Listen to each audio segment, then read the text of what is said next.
vous êtes arrivé, Lisette, avant l'ouverture de la télévision. Bon. Mais vous aviez fait de la radio avant, bon, vous connaissiez le milieu. Mais qu'est-ce que vous connaissiez de la télévision? Rien. Et personne ne connaissait.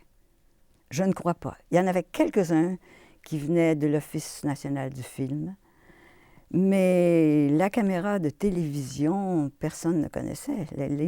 La télévision n'existait pas. Il n'y avait qu'aux États-Unis. Et puis, même à un certain moment, quand nous étions dans notre stage d'études, si on peut dire, parce que nous sommes entrés, moi je suis entrée le 2 mai 1952. Donc, c'est avant l'ouverture de la télévision. 4 mois avant. 4 mois avant. Alors, ils nous ont occupés pendant ce temps-là. Il y en avait d'autres qui étaient entrés. Nous entrions par grappes, par petits groupes. Oui. D'ailleurs, le jour de mon entrée, moi, nous étions 4, 5.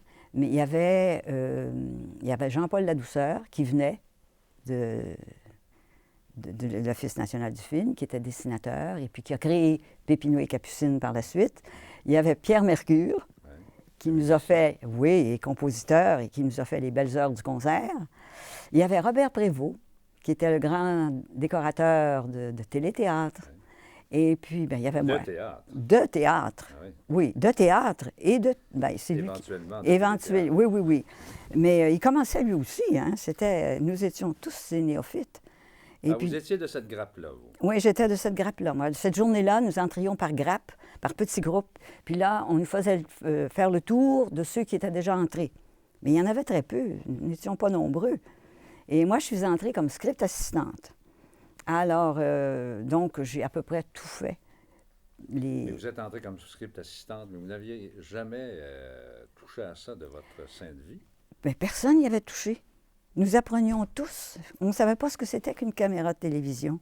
Même que Radio-Canada nous avait engagé un professeur qui s'appelait le professeur Brett. Puis il y avait un vilain jeu de mots parce qu'il nous envoyait au cours du professeur Brett. Puis avant d'entrer, je vous dis que ça ne nous disait pas grand-chose parce qu'il nous parlait très techniquement de choses qu'on n'avait jamais vues de notre vie. Alors, on disait, bon, let's take a deep breath. On voulait l'absorber, peut-être par respiration. En tout cas, je ne sais pas, mais de toute façon, c'est comme ça que ça se passait. Alors, néanmoins, on a quand même appris des rudiments avec le professeur Brett. Parce que quand on se rappelait après, en studio, parce qu'on n'avait pas de studio encore à ce moment-là, on n'avait pas de cours pratiques, si vous voulez. Le professeur Brett vous montrait... Il nous montrait ça sur un tableau. Et puis c'était quoi?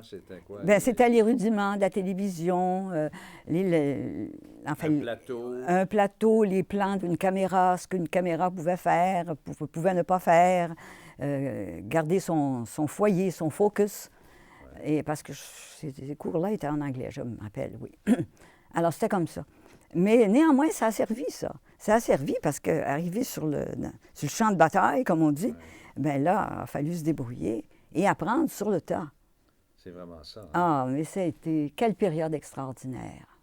Ça a été vraiment, on appelait ça la lune de miel, le honeymoon de la télévision. Parce que tout le monde travaillait avec tellement d'enthousiasme. On était heureux, puis on ne calculait pas notre temps. Pas du tout, pas du tout. On y allait, là. Moi, je vais vous dire, comme script assistante, à un certain moment, là, j'ai été 1 an script assistante. Et puis, j'ai jamais vu le jour pendant 1 an, parce que j'entrais tellement tôt le matin qu'il faisait noir, puis j'en sortais, il faisait nuit. Alors, c'est pour vous dire que je ne voyais pas le soleil. Mais les heures de travail étaient à ce point... Il n'y avait pas d'heures de travail. C'est ça, on faisait ça. C'était presque du bénévolat. Ça en était, parce qu'on n'avait jamais de temps supplémentaire. Ça ne comptait pas. On y allait d'un cœur, avec enthousiasme. Mais dites-moi une chose. Vous me dites, je ne connaissais absolument rien de la télévision. Vous en aviez vu aux États-Unis déjà? Non. Bien, c'est-à-dire, j'en avais vu sur les écrans, oui, mais je ne connaissais rien. Mais qu'est-ce qui vous attirait par ça, pour dire... Moi, personnellement? Oui. Bien, c'est-à-dire que d'abord, j'étais à la radio, j'étais au micro, et puis je faisais le petit train du matin, les recettes de Jeanne Benoît. Et avec Miville Couture et René Le Cavalier.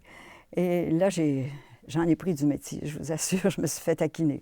Alors, de toute façon, c'est que là, je voyais qu'il y avait des choses intéressantes qui s'en venaient, parce qu'on entendait parler de télévision, puis Radio-Canada commençait à bouger, enfin, on en entendait parler, alors ça m'intéressait. Je me suis laissée prendre au jeu, et j'ai demandé mon admission, puis on m'a accepté.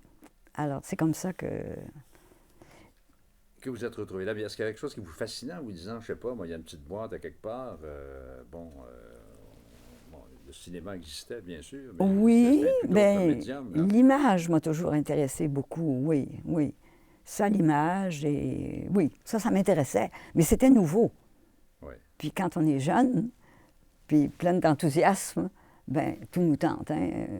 Mais vous étiez conscience d'un médium bien différent que de celui de la radio. Ah ben oui, évidemment, oui, oui, oui. Alors, vous avez été assistante, oui, J'ai été script assistante. Pendant un an. Un an. C'est-à-dire seulement parce qu'écoutez, ça se développait tellement vite, la télévision, que Radio-Canada avait beaucoup plus d'intérêt à nommer, bien que j'étais une femme, les femmes qui connaissaient au moins ce que c'était qu'une caméra, puis que le trafic d'une caméra sur un plateau de télévision. Mais étiez-vous la seule femme à l'époque? Non, nous étions, au départ, nous étions trois. Trois femmes. Trois femmes. Qui étaient aussi script assistantes. Ouais. Nous étions trois script assistantes. Et après, moi, j'ai été nommée en même temps que la deuxième, que l'autre, parce qu'il y en a une qui est tombée malade, alors elle n'a pas tenu le coup.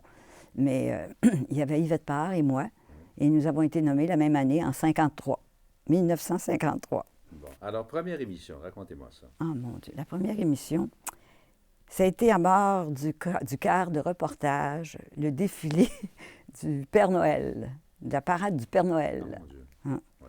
Oui, qui s'en allait dans la défunte, chez Eaton. Chez Eaton, oui. Oui. Oui.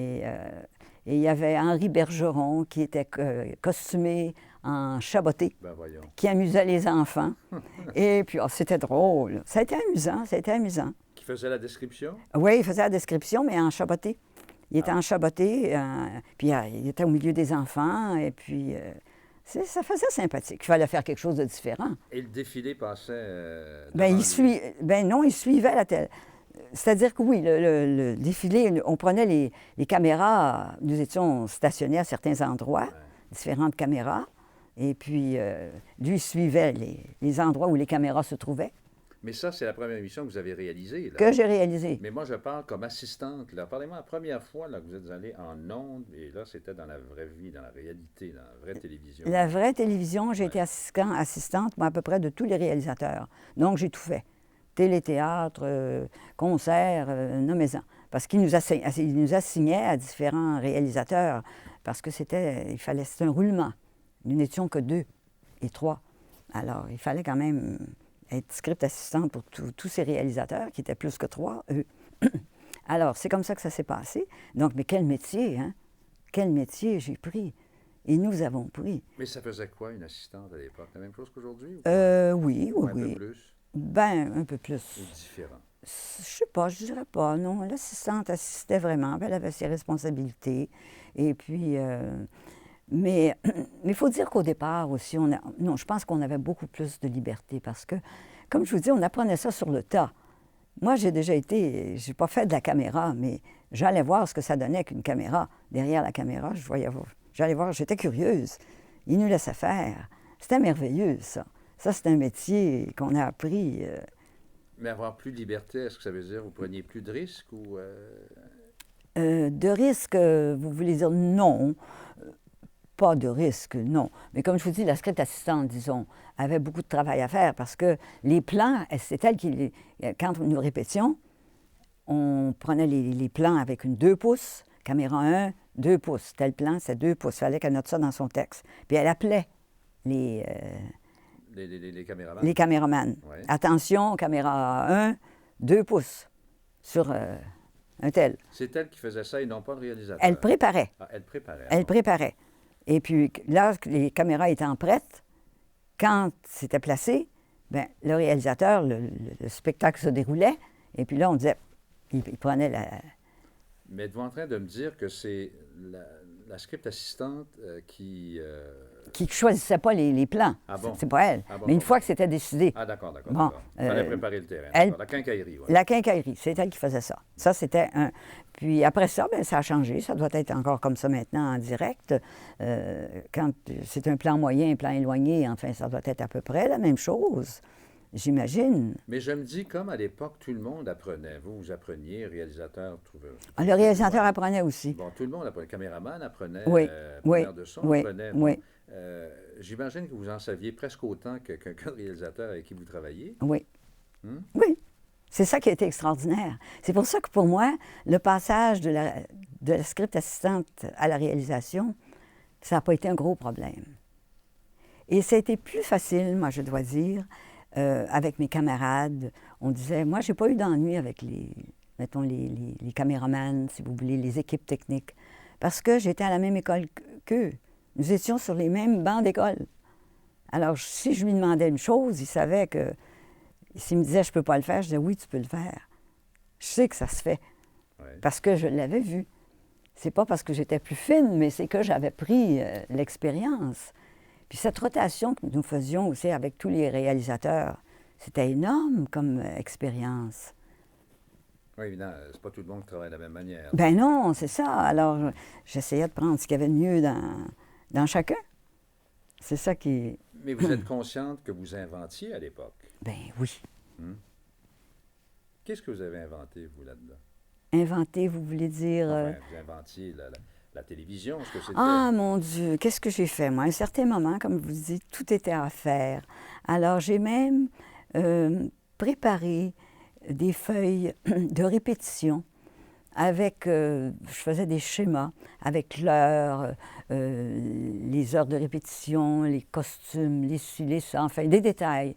Puis je soumettais ça à la direction, et puis ils disaient, ben oui, c'est pas bête, on va en faire des polycopies. Puis c'était comme ça que ça se faisait, hein? À ce point. Il fallait user son initiative. Ouais. Et c'est pour ça que c'était tellement extraordinaire. Tout le monde donnait son cœur.